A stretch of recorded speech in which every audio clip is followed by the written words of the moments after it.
Hola, bienvenidos a Cine Esperanzas, el show de los cinéfilos cuarentones, en el que un par de señores que disfrutan ver a Darth Vader cargando a un hombre en silla de ruedas en esta película, los reta a mantenerse despiertos durante los siguientes minutos en los que vamos a parlotear sobre La Naranja Mecánica de Stanley Kubrick.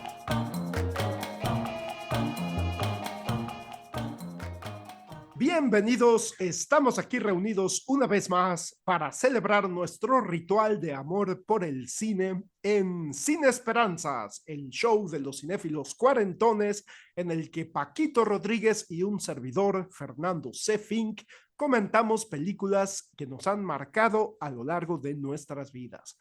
Y el día de hoy vamos a comentar una película que vaya que sí me marcó a mí en lo personal en mi adolescencia, cuando estaba yo empezando a ver películas más como para adultos. No que no hubiera yo visto películas para adultos en mi infancia, pero estaba yo ya como más interesado, ¿no? Y estaba yo más interesado ya en ver películas violentas que hablaran sobre la violencia o que reflexionaran de algún modo sobre la violencia y que no fueran solamente como Depredador, como Terminator y Rambo. Aunque bueno, tampoco se les puede quitar a Terminator o a Rambo su reflexión sobre la violencia, ¿no? Pero digamos que estamos hablando de películas que no son de acción, como Perros de Reserva o Pulp Fiction, que estaban muy de moda.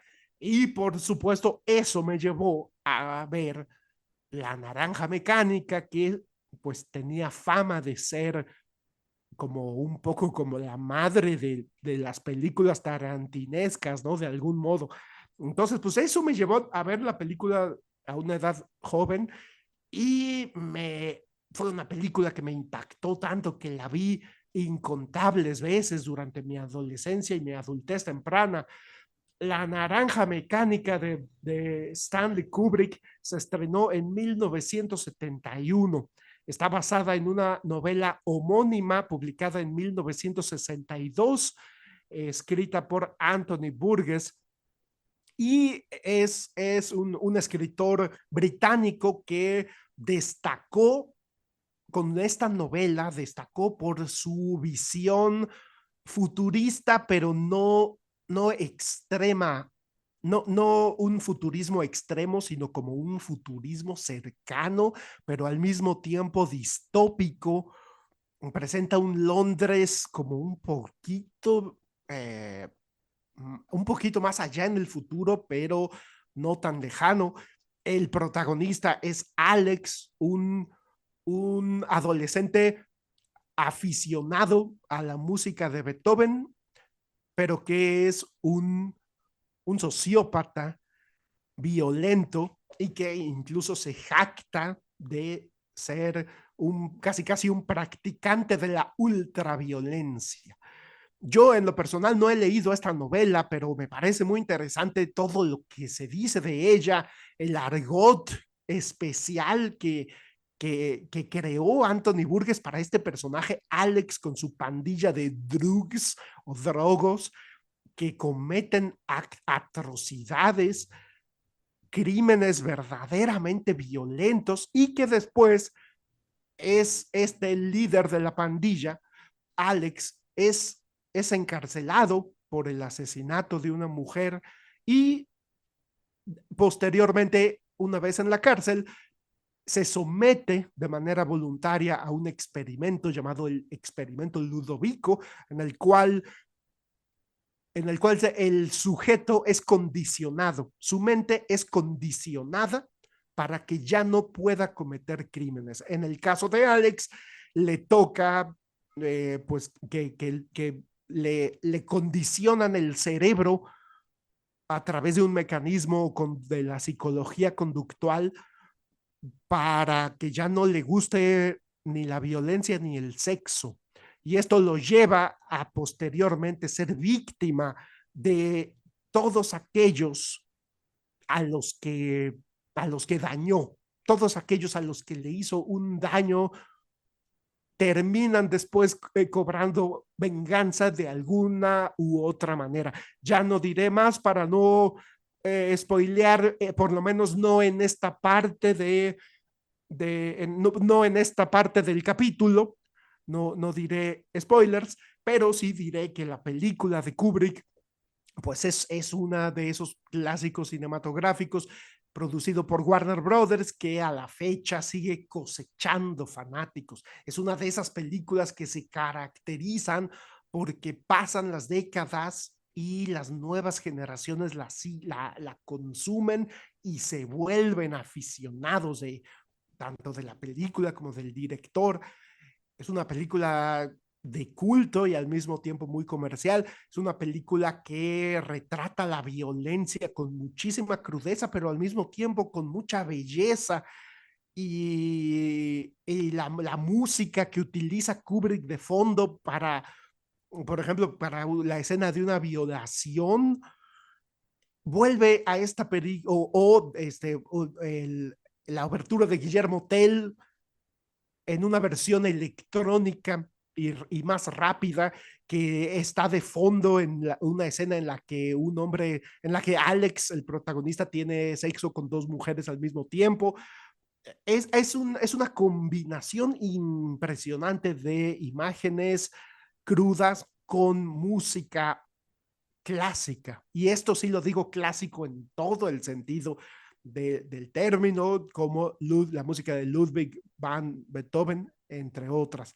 Y el estilo de Kubrick ya para este entonces ya bastante característico, su uso de los encuadres, su uso de los lentes, su uso de los colores, la paleta de colores que utiliza, sus ritmos, la cadencia de sus escenas, el humor negro que tanto lo caracteriza, ya está en esta película, como siempre, que es algo que también la vuelve muy atractiva, el humor. Y esto me hace pensar en algo que escuché hace poquito, que Platón dijo sobre la violencia. Dijo que la poesía no debería de hablar sobre violencia porque podía incitar a las personas a cometer actos violentos. Y una película tan poética, tan cinematográficamente hermosa como La Naranja Mecánica, desgraciadamente terminó cumpliéndose esto que decía Platón y en el Reino Unido empezaron a ver actos violentos de personas que se disfrazaban de los personajes de La Naranja Mecánica y Kubrick terminó pues pidiéndole a Warner Brothers que retiraran la película, que no se exhibiera durante mucho tiempo en la Gran Bretaña porque pues le pudo mucho saber que estaba inspirando violencia. Pero bueno, hasta aquí voy a dejar esta introducción y a mí me interesa mucho saber la opinión de Paquito Rodríguez, mi compañero y hermano, sobre esta película de la Naranja Mecánica, porque además él sí leyó la novela de Anthony Burgess. ¿Tú cómo viviste la Naranja Mecánica, Paquito? Hola Fernando, pues fíjate que yo me acuerdo, o mejor dicho, yo no recuerdo si esta fue la primera película de Kubrick que vi. Si es de las que más me impactaron cuando era adolescente, o sea, sí la vi cuando estaba yo como en prepa o en secundaria, pero no recuerdo si es la primera, porque es o esta o El Resplandor o 2001, una de esas tres. Para empezar, la violencia, la sexualidad, la rebeldía, son tópicos muy atractivos para la chamacada. Entonces, muchísima gente de cultura cinéfila limitada son fans de esta película y muchos amigos míos que no son cinéfilos clavados, que solo ven cine comercial, les gusta porque es realmente buena como filme de acción, o sea, es legítimamente buena. Incluso cuando su trama está tan cargada de reflexiones filosóficas, el argumento más elemental es fácil de seguir y entender.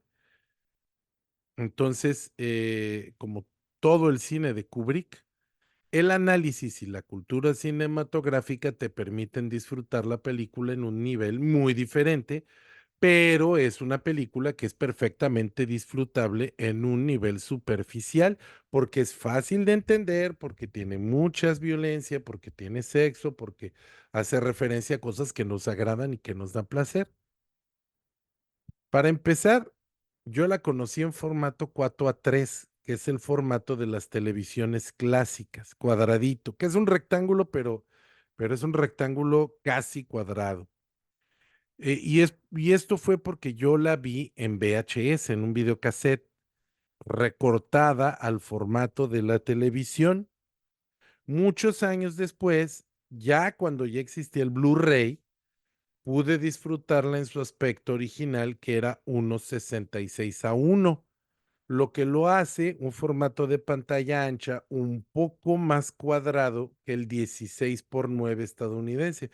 El 16:9 es el de las televisiones actuales. Ese es el normal.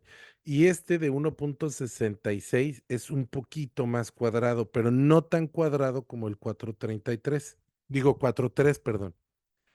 El director era muy consciente de este proceso que era común en la televisión y filmaba tomando en cuenta las dos proporciones. Y por eso es que se ve bien en cualquiera de los dos formatos. Es algo que yo he visto en otras películas, porque Volver al Futuro también. Si tú ves Volver al Futuro 4:3 y luego ves Volver al Futuro 16:9, te das cuenta de que la película la filmaron 4:3 y la recortaron para que se viera ancha. Entonces, de las dos formas se ve muy bien, no había necesidad de hacer la técnica esta de pan and scan, que para los más viejos saben perfectamente a qué me refiero. Cuando tú tenías un formato de pantalla ancha y había dos personajes en un plano medio en lados contrarios de la pantalla, pues cuando lo hacías cuadrado desaparecían. Entonces tenías que mover la pantalla a la izquierda o a la derecha. Pero entonces si habían diálogos, entonces, por medio de este proceso que se llama pan and scan, lo que hacían era que hacían un paneo, o sea, un giro de la cámara sobre su propio eje para apuntar al actor que estaba hablando. Eso era, lo puedes ver en cualquier película, incluso en las películas de Star Wars, el episodio 2, si tú comprabas el VHS en México, el VHS venía 4:3 y tiene pan and scan muy mal hechos. Ese es un buen VHS para ver lo que es el pan and scan, porque estaban muy mal hechos, se notaban mucho. Y bueno, pues esta película no tuvo ese problema porque desde que la filmaron ya sabían que iba a tener ese formato en la televisión. Entonces, para que no se perdiera, pues ya la hicieron con eso en cuenta. La Naranja Mecánica es una película que definitivamente no sería lo que es sin Malcolm McDowell. Este actor que yo no conocía de ningún lado y que por siempre se iba a quedar con la marca de Alex Delarge en su currículum, este, es la piedra angular de esta estructura. Es la piedra sobre la que descansa toda la película. Incluso cuando muchos años después vi Calígula de Tinto Brass, bueno, yo la vi después, un par de años después, pero se filmó en el 79, o sea, sí tiene mucha distancia. Yo seguía viendo al personaje de Alex Delarge en Calígula. Y esto no quiere decir que el actor no sea buen actor y que solo sepa hacer un papel. Es más, él alguna vez fue el personaje de la Isla de la Fantasía, reemplazó a este Ricardo Montalbán durante, creo que solo fue una temporada. Y yo lo he visto hacer otros papeles buenísimos. Tiene una filmografía larguísima. Ha hecho películas de terror, de acción, de todo. Yo, por ejemplo, destaco una película de Robert Altman que se llama The Company de 2003, donde él hace de un maestro de danza. Y bueno, en la serie de televisión Héroes, él sale en la primera temporada, es uno de los villanos, también es un papelazo. Y es un villano que no es Alex Delarge. Otro elemento que se me hace muy relevante es el vestuario, porque se supone que la película está en el futuro, pero es un futuro muy setentero, con un estilo muy de los años 70, muy estrambótico, muy exagerado, a veces un poco camp, pero completa, es una estética completamente eh, pensada para provocar incomodidad. Vemos actores de edad con los pelos pintados, con una base. Vemos a señoras, por ejemplo, la mamá de Alex, que es una anciana, pero que sale con minifalda. Los personajes son incómodos, pero son incómodos adrede. Nos quieren hacer sentir incómodos. Es parte de la intención del director. Es más, estaba leyendo entre las anécdotas que es una película que tiene muchísimos errores de continuidad, pero que esos errores de continuidad fueron planeados por el director con el objetivo de provocar malestar en la gente. Y tan es así que cuando él terminó la película mandó a quemar los negativos, mandó a quemar las tomas extra, porque él no quería que se reeditara. Así como quedó, así quedó. Pues, ¿qué tan icónico es el vestuario de Alex Delarge, que es un disfraz de Noche de Brujas muy popular?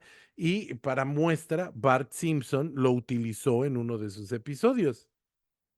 Los Simpson son una referencia obligada para la gente de mi generación. Tengan ustedes paciencia con este joven de generación X. Bueno, pues aparentemente este traje se lo inspiró un uniforme de cricket que llevaba Malcolm puesto una vez. Se lo vio puesto y dijo, esto es. Y esto me lleva a otro elemento que me parece muy digno de destacar de esta película. Todas las veces que el director tomó elementos improvisados dentro de la obra, cambiándola para bien. Como ya les dijo Fernando, yo leí la novela y la leí después, mucho después de ver la película. Y una de las cosas que yo noté es que no había mención de la canción Singing in the Rain.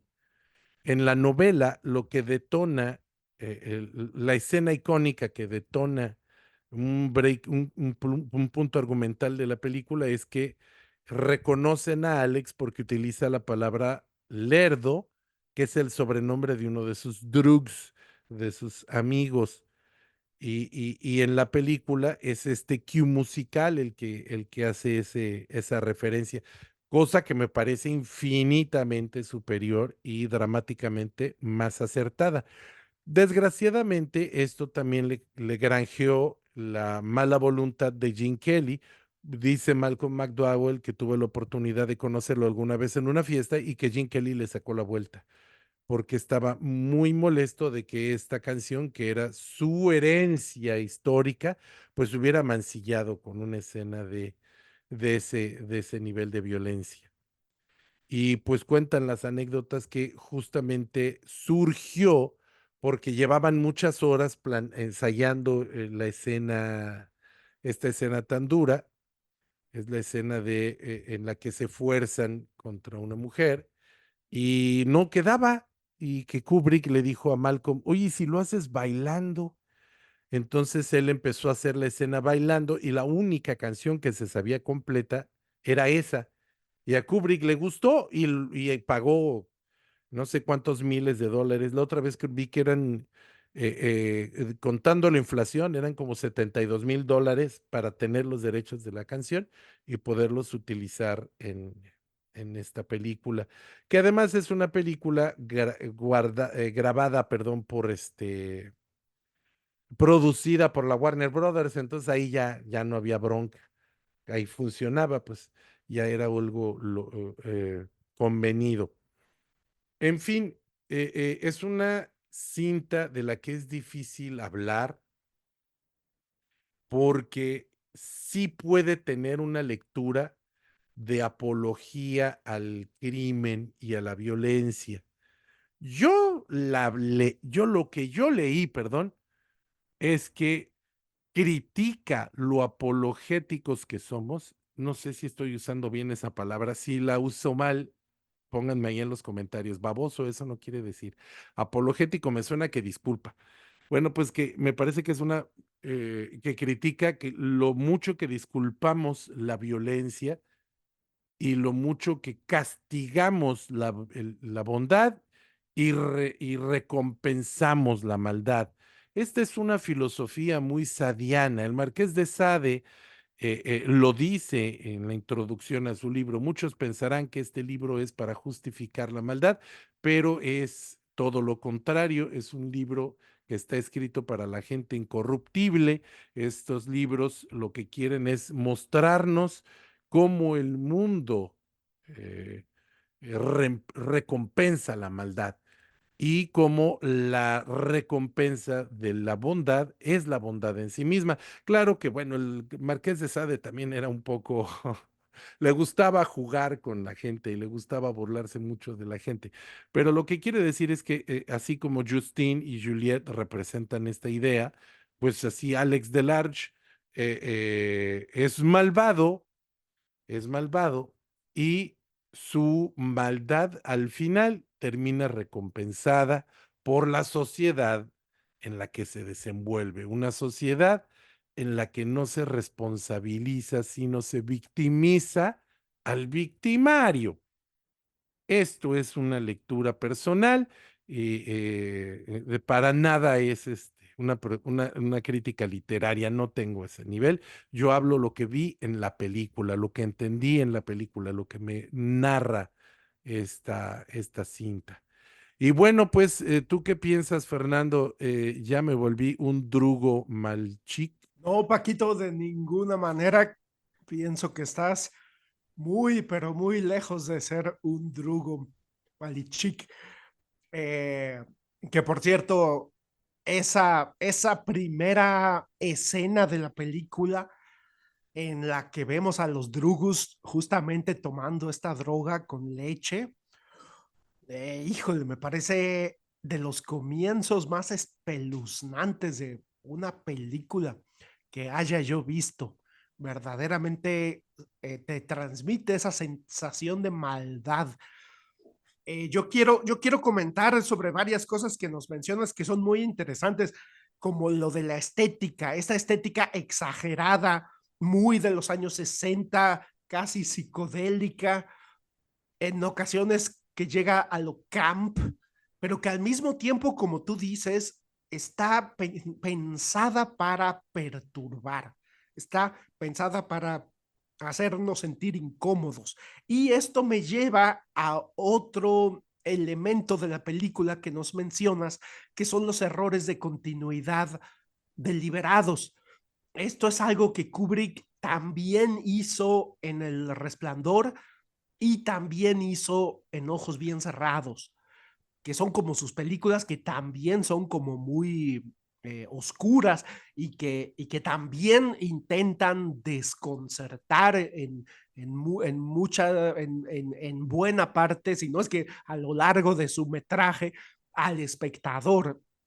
Entonces Kubrick, que era tan meticuloso, me resulta interesante que cometiera a propósito errores de continuidad para sacar de onda, aunque sea de manera inconsciente al espectador. Me parece que esto entra por el inconsciente, pero de que tiene un efecto, lo tiene, porque hay muchas personas que los hacen notar estos errores. Es decir, para algunas personas sí han sido evidentes y los exponen en videos de YouTube, en artículos de análisis, etcétera.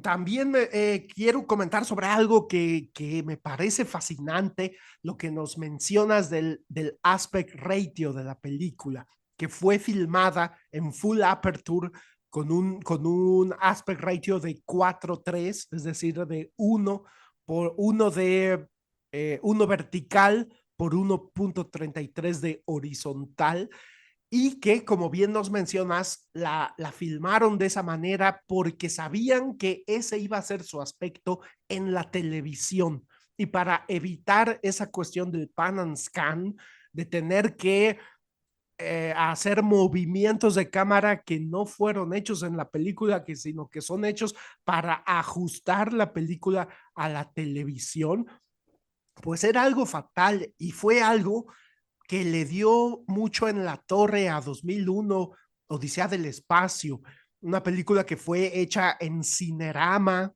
un formato de esos muy perdón, muy rectangulares, muy anchos, muy propios de la época de los años 60. Y cuando hicieron la versión para televisión, hay unos pan and scans por ahí que definitivamente no le benefician en nada a la película. Entonces Kubrick me parece que fue innovador en esta cuestión de desde 1971 ya estaba estrenando una película que en los cines veíamos en 16:9, pero que ya estaba pensada para su versión televisiva en 4:3. Y esto lo repetiría en Barry Lyndon, en El Resplandor, en Full Metal Jacket y en Eyes Wide Shut. Y esas 5 películas de Kubrick a mí me gusta mucho, me gustan, debo decir que me gustan mucho las versiones 4:3, cuando yo todavía tenía televisión pues de 4:3, cuando los DVDs así salían en 4:3 y era la composición que Kubrick había decidido para la versión televisiva y me gusta mucho porque siento que Kubrick tenía un sentido de la composición muy clásico, puesto que creció viendo las películas del Hollywood clásico. Entonces eso me parece muy interesante. También quiero comentar lo que nos mencionas de Malcolm McDowell, que definitivamente estoy totalmente de acuerdo contigo. Es un personaje perdón, es un actor que es muy bueno, pero que no se ha podido ni se podrá nunca sacudir el personaje de Alex DeLarge. Y como tú dices, pasaron varios años antes de que interpretara a Calígula, pero cuando uno ve esa película, está uno viendo a Alex DeLarge de La Naranja Mecánica haciendo la de Calígula, desafortunadamente. Y Malcolm McDowell interpretó al personaje del doctor Sam Loomis en el remake de Halloween. Eh, el personaje que previamente hizo Donald Pleasence, que es un personaje icónico, y después lo interpretó Malcolm McDowell y me parece que no hizo un mal trabajo, pero desgraciadamente uno ve su rostro y está viendo a Alex DeLarge. Pero bueno, tampoco se puede quejar, o sea, es un personaje histórico de la historia de Hollywood. Es el personaje que ha inspirado incontables parodias, incluyendo la que nos mencionas de Los Simpson, que siempre han sido muy fanáticos de Kubrick y de parodiar películas de Kubrick. También lo de Singing in the Rain, coincido contigo, es súper afortunado, le viene muy bien a la película y así tal como tú nos cuentas la historia, le cobraron un dineral a Kubrick por utilizar esa canción por unos cuantos segundos, pero valió la pena. Y estamos hablando de una película que no tenía un gran presupuesto. La Naranja Mecánica surgió como una respuesta de Kubrick a que no pudo hacer la película de Napoleón, eh, película que era su proyecto soñado, que llevaba años ya desarrollando y cuando estaba, no sé si ya entrando a la preproducción o cerca de entrar al periodo de preproducción, Warner Brothers le retiró el apoyo porque la película de Waterloo fue un fracaso en taquilla. Entonces, para Kubrick esta fue como una película como de refilón, porque además también en esa época ya tenía la idea de adaptar la novela de Arthur Schnitzler, Traumnovelle, que resultó después ser la película de Ojos Bien Cerrados. Y ya para ese entonces, después de 2001, Odisea del Espacio, aparte de Napoleón, Kubrick estaba contemplando adaptar Traumnovelle y su esposa le dijo que no. Cuenta la leyenda que la razón por la que no la adaptó a comienzos de los años 70 fue porque su esposa Christiane Kubrick le dijo, es una película que habla sobre dificultades en el matrimonio, no creo que sea el mejor momento para que la hagas. Eso cuenta la leyenda y según por eso no la filmó en ese momento. Entonces, La Naranja Mecánica es una película de esas que surgieron rápido, que de repente le cayó en las manos, la leyó y dijo, esto lo quiero hacer pronto. Entonces fue una película que se hizo con un presupuesto un tanto limitado, pero con la maestría ya que tenía Kubrick, pues resultó un producto histórico. Y me llama mucho la atención que se dice por ahí que la iluminación de la película no fue tan sofisticada como la de 2001 de Odisea del Espacio. Cuentan por ahí que fue una fotografía que fue lograda con pocas luces y a pesar de eso, pues es una película que luce impresionante. Y por último, quisiera yo comentar sobre lo que nos mencionas de la violencia. Definitivamente yo coincido contigo. Yo estoy totalmente de acuerdo con la interpretación que nos haces. No es una película apologética de la violencia. Creo que más bien, como tú dices, es una película que nos hace reflexionar sobre lo apologéticos que somos como sociedad, sobre los actos violentos y cómo un personaje a través de una serie de complicaciones de la trama, de cuestiones políticas, de conveniencias políticas, termina siendo premiado por ser violento. Corrígeme si no sé si esta interpretación que estoy dando es la misma que tú, pero yo así lo veo. Yo también pienso que la película no trata de glorificar la violencia, aunque para muchos sí lo hace, pero creo que esto es producto de algo que dijo este cineasta austriaco Michael Haneke, que ha hecho películas que también nos invitan a reflexionar sobre la fascinación que tenemos en la sociedad por los actos violentos. Sobre todo esta película que hizo en Alemania llamada Funny Games y que después hizo, él mismo se encargó de dirigir el remake estadounidense de Funny Games, porque dijo, los estadounidenses es un pueblo que necesita ver esta película y se las voy a filmar en su idioma para que la vean, con actores famosos para que la vean, y porque es una película que reflexiona sobre la fascinación y lo apologéticos que somos con la violencia en general en la sociedad a nivel global. Sin embargo, Michael Haneke ha declarado lo difícil que es filmar violencia sin que resulte atractiva.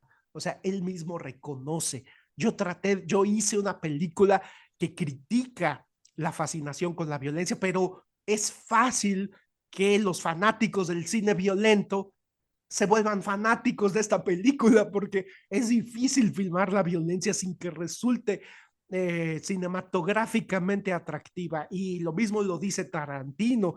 Dice, la violencia es algo que el cine hace de manera espectacular. Y también a propósito de este tema, también declaró David Cronenberg cuando hizo su película Crash, que también tiene mucho de reflexión y de crítica hacia la fascinación que tenemos en la sociedad por la violencia. Y David Cronenberg, curiosamente, es fanático de los automóviles y las motocicletas veloces, es fanático de los Ferrari, es motociclista, le encanta la velocidad y entonces dijo, yo tuve que reprimir esa fascinación que tengo por la velocidad en esta película de Crash para que no se sintiera que estoy glorificando lo que los personajes están glorificando. Entonces creo que es un tema amplio y complejo y muy interesante, pero yo estoy de acuerdo contigo, la película de La Naranja Mecánica definitivamente que no. O sea, Kubrick ha hecho otras películas violentas como Full Metal Jacket, como El Resplandor, como Paths of Glory, y definitivamente que en ninguna de ellas creo yo que su discurso sea apologético de la violencia, sino pienso que al contrario, ¿no? Era un cineasta muy humano, muy reflexivo, que le gustaba hacernos ver o examinar las fuentes de la maldad, del egoísmo y de la violencia. Entonces creo que en La Naranja Mecánica el problema, por decirlo de algún modo, es que lo lleva al extremo porque el personaje es un sociópata, pero creo yo que no por eso la película está glorificando la violencia, y la prueba está en que pues, Kubrick fue el de la idea de retirarla de Inglaterra por los actos violentos que se estaban cometiendo utilizando el vestuario, eh, que como bien dices es icónico y que es un disfraz de Halloween en octubre, ya de lo icónico que se volvió. Y yo con esto concluyo mi participación. Híjole, qué complicado hablar de estas películas, pero de nuevo, pues es complicado hablar de cualquier película de Kubrick. Es un director profundo, es un director que se tomaba muy en serio la labor cinematográfica. Creo que su filmografía son 10, 11 películas, así que él hacía las cosas con conciencia. El único otro director que conozco que tiene ese compromiso con su estilo es Tarantino, que se niega todavía. Él tiene mucho que está anunciando su última película, pero todavía no ha empezado porque él no quiere llegar a esa etapa en la que los directores se vuelven predecibles. No siempre es así. Yo puedo ver películas de Clint Eastwood y Clint Eastwood sigue siendo buen cine a los 90 y tantos años, pero bueno, el cine de estos directores también es un poquito más sencillo, un poquito menos desgastante, como hacer películas como Kubrick. Hace rato, antes, fuera de los micrófonos, Fernando y yo platicábamos de algo muy curioso que notamos, y es que Stephen King no le gusta la película del Resplandor de Kubrick. Ya esto lo hablamos, es más, ya tenemos por ahí creo que un episodio, entonces no es necesario ahondar mucho, pero también Anthony Borges estaba insatisfecho con la película y de hecho la odiaba. Bueno, no sé si la odiaba, pero no la quería porque él decía que había opacado el resto de su biografía, iba a decir, bibliografía. Y pues es cierto, porque yo no le conozco ningún otro libro, yo solo he leído Naranja Mecánica y no solo no he escuchado, no he buscado otro libro de Anthony Borges, que además él consideraba un libro malo. Tengo entendido, y si no estoy diciendo algo correcto, corríjanme, porque no puedo citar una fuente fidedigna, pero me parece bastante congruente que él recibió un mal diagnóstico, le entró miedo de que se iba a morir y escribió algo rápido para poder dejarle algo de dinero a su familia. Creo que al final no se murió, pero eso nos hace entender por qué la novela es tan corta. Pero aquí hay un punto muy importante. El Resplandor no le gusta a Stephen King porque Kubrick tiene una lectura muy diferente de la novela. En la novela el personaje femenino es un personaje fuerte, la novela trata sobre un alcohólico que reincide, es una metáfora de cómo nuestros vicios pues destruyen literalmente nuestra familia, y Kubrick lo hizo un poco más sobre la psicosis, sobre la locura, sobre el encierro. El papá incluso termina sin redimirse, mientras que la novela sí se redime. La mamá es una mujer débil, una mujer atemorizada, dependiente.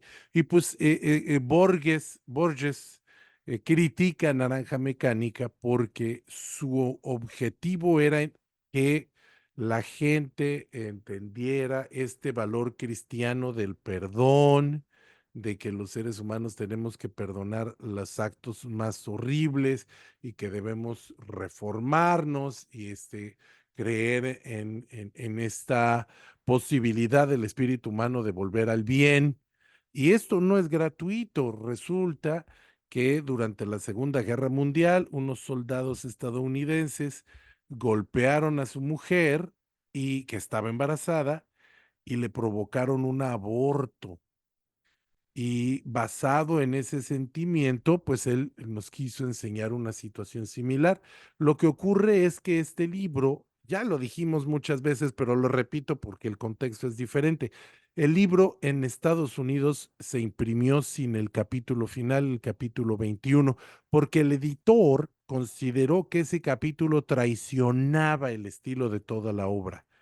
Entonces, si les estoy diciendo que esta película trata sobre cómo recompensamos el mal, la novela original no recompensa el mal. En la novela original, el bien, volver al bien, pero volver al bien por voluntad, por tener el libre albedrío, no porque lo manipula un programa experimental, es el bien. Y de hecho creo que termina, no lo he leído porque pues no he tenido nunca en mis manos una edición inglesa, pero tengo entendido que termina con él casado y pensando en tener hijos y así, completamente reformado. Y eso se me hace bien interesante, ¿no? Que Kubrick, en dos de sus adaptaciones, y justo esta es una de las adaptaciones más próximas al libro. Si no es más próxima es porque justo el autor leyó la edición estadounidense del libro, pero aún así tuvo roces con los autores de estas novelas. Fernando, que lo conoce mejor, me platicó que otros autores pues no alcanzaron ni siquiera a conocerlo. No sé si Nabokov estuviera a favor o en contra de su adaptación de Lolita. eh, en fin, estaría interesante hacer una tesis sobre cómo reaccionaron los novelistas a las adaptaciones que hizo Kubrick. Y sabes, Fernando y amigos, a mí me gustan los directores que se atreven a hacer su propia película. Sin embargo, yo lo que espero es que hagan algo mejor que la novela. Y lo digo esto por todos los Peter Jacksons que hacen sus trilogías del Hobbit y que hacen El Retorno del Rey haciendo lo que se les pega la gana y que cambien la historia del libro, pero que hacen una porquería.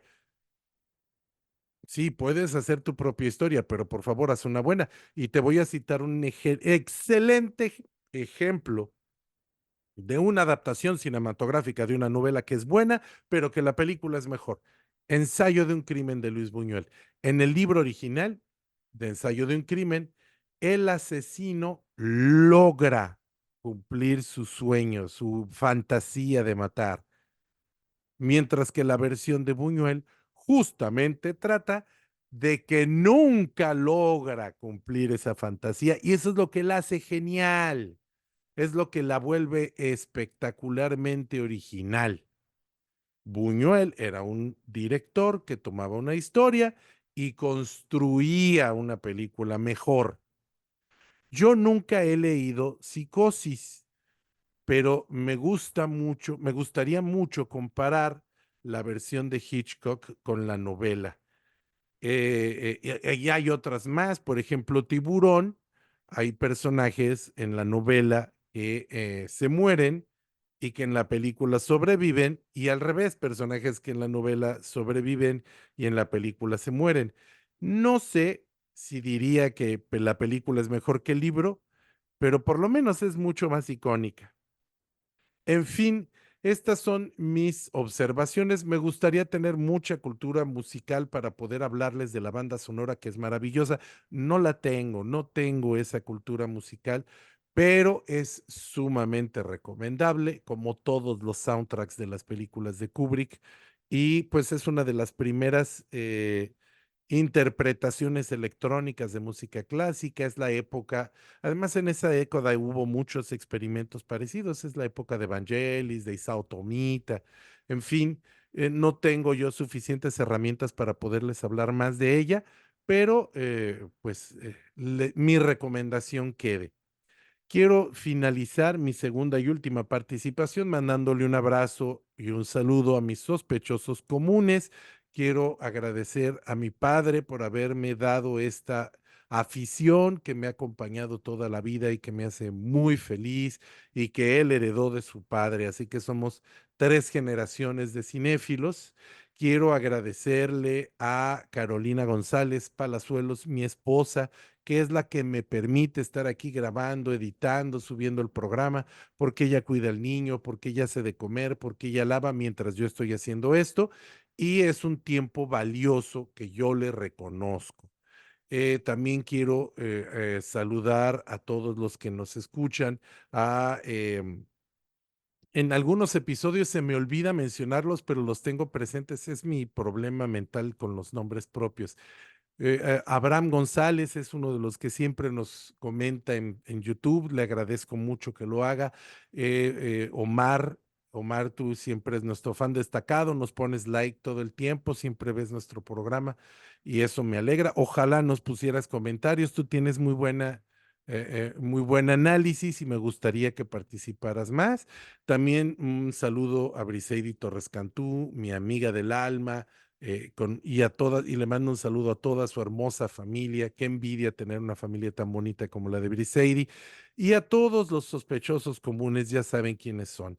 Te devuelvo el micrófono, Fernando, y a ti también te agradezco que pases este tiempo conmigo, un tiempo que disfruto mucho y que aunque es un trabajo que me da mucha satisfacción.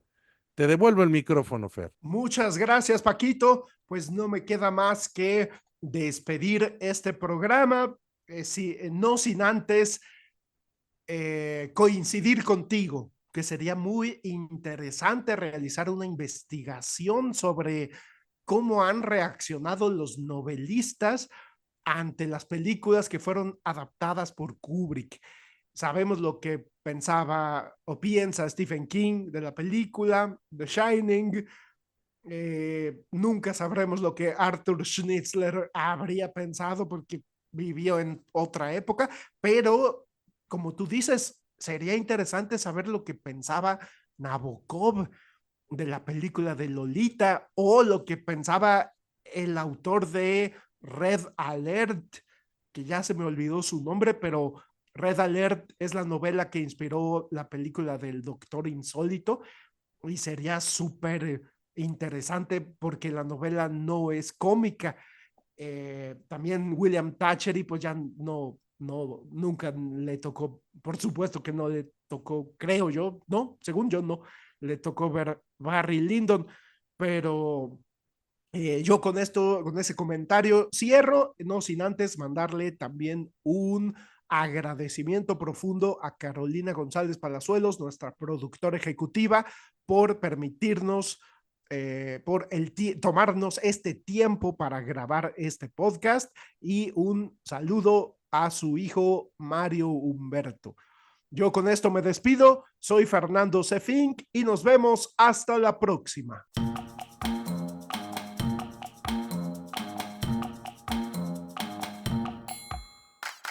Esta es la quinta temporada de Sin Esperanzas, el show de los cinéfilos cuarentones, con Fernando C. Fink y Paquito Rodríguez. Puedes escucharnos en nuestra página de Facebook, nuestro canal de YouTube, en Spotify y ahora también en Instagram. ¡Hasta la próxima!